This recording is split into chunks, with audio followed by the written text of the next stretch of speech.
The first time Elias met Celine, it was in small book cafe nestled between towering city buildings, a place where the smells of coffee blended with the scent of old pages. The cafe, with its dim lighting and shelves stacked with well-loved novels, had become a shelter for Elias, a careful person who thrived in structure and precision. Celine, a free-spirited soul, had stumbled upon it by an accident. Drawn by their lively atmosphere and the scent of freshly baked pastries, their words clashed at first, but fate had a peculiar way of binding souls, that they were meant to be together. Celine, with her wild curls and ink-stained fingertips, and a sketchbook full of unfinished dreams, lived for art and adventure. She had an innate, inborn ability to find beauty in everything, whether it was a faded street, public walls full with the colors and details drawn over the patterns of clouds shifting in the sky, or the raindrops of tickles down the window pane. Elias, with his neatly pressed suits, leather-bounded journals, and an obsession with planning, lived for stability and order. His days were scheduled down to the minute, and he found comfort in predictability. She found him amusingly rigid.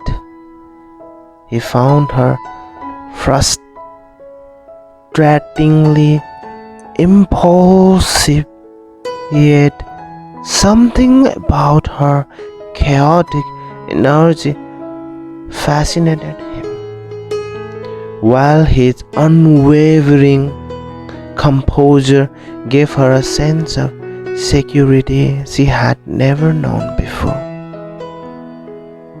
Days turned into weeks, and their casual interactions grew intensely deep.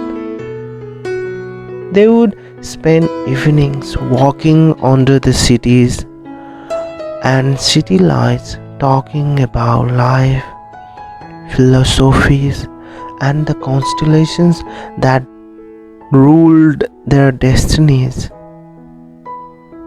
Celine would gaze at the stars, explaining how she believed her alignment held secrets to human connections. Elias, ever the practical, would scoff at her belief in astrology, but secretly admire her unwavering faith in the unseen. Their dates were an odd yet perfect blend of adventures and routine. He took her to the quiet museum where she would admire it greatly, about forgotten paintings, spinnings, elaborate background and backstory for each one, while he analyzed their historical significance. She dragged him to underground jazz bar, where He learned to loosen up his grip on control and let the music guide his steps. The contrast in their personality was perfectly positive, but together they filled in each other gaps like missing puzzle pieces. He admired her intelligence and unconventional way of thinking, while she found comfort in his quiet strength. Slowly, love blended in their way to in their lives, like a thread sewing two mismatched pieces of fabric into the perfect textile of love.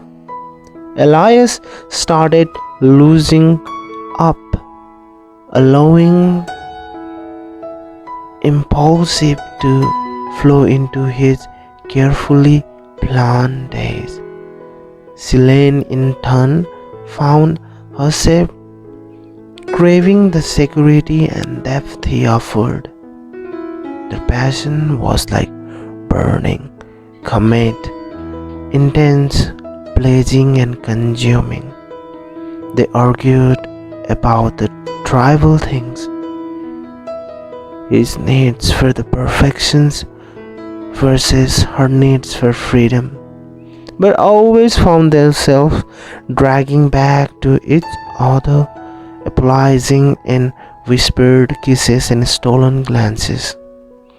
But their love is never without its trial. Elias always wanted a clear directions for their relationship. He wanted commitment, structure, and the promise that would last a lifetime. Well, other hand, Celine, terrified of being bounded and shut down, hesitated. She loved him deeply, but feared of losing herself in the process. Then came the storm that neither of them saw coming. Celine, overjoyed by the expectations and the struggle with her own demon, sought comfort in an old friend, someone who understood the recklessness side of her that Elias tried to tame.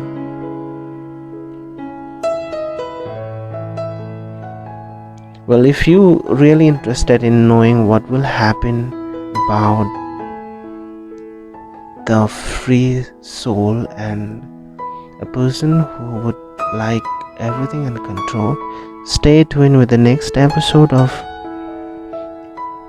this story between a person who is always planned and a person who is always unwavering, spontaneous. And stay with the story of celestial ties, and see you in the next episode, all of you.